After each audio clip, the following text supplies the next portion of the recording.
It has been another extraordinary election. If you weren't able to follow it in real time, I'm going to take you through it step by step and show you the pivotal moments through the race. So we're going to start at 9 o'clock East Coast time, and things are looking pretty routine at this moment in time. The deep South states are filling in red. New York again in the blue column, 29 electoral college votes going to Joe Biden. Let's move the clock on.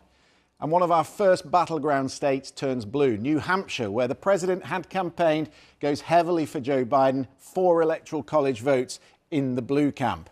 We'll move it on again.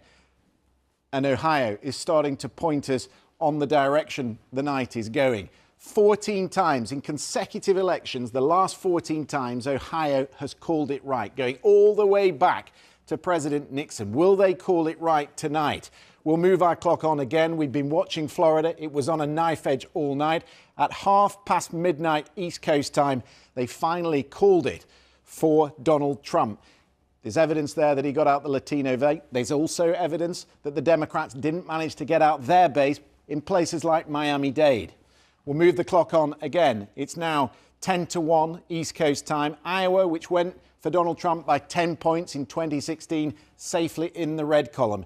And then a huge sigh of relief at Republican HQ as Texas goes red. Not in the same sort of way that it went red in 2016, but enough for Donald Trump. And the extraordinary story of the night in Texas was the turnout. 2.7 million extra votes on those that voted in 2016. We'll move the clock on again. It is now 1:30, and Minnesota. The story of 2016 was that Minnesota only went for Hillary Clinton by 44,000 votes. It's gone blue much more heavily tonight. Was that the George Floyd story up there in Minnesota? Was that what swayed the Democrats and persuaded them to come out? And also, little forgotten, Nebraska 2, a congressional district that has 1 electoral college vote. So important in this race. You will have to consider that, because if Joe Biden wins Arizona, if he holds on to Nevada, it means that he only needs Wisconsin and Michigan. He doesn't need Pennsylvania, North Carolina or Georgia, because he has that 1 electoral college vote there in Nebraska 2, which will get him to the 270 mark.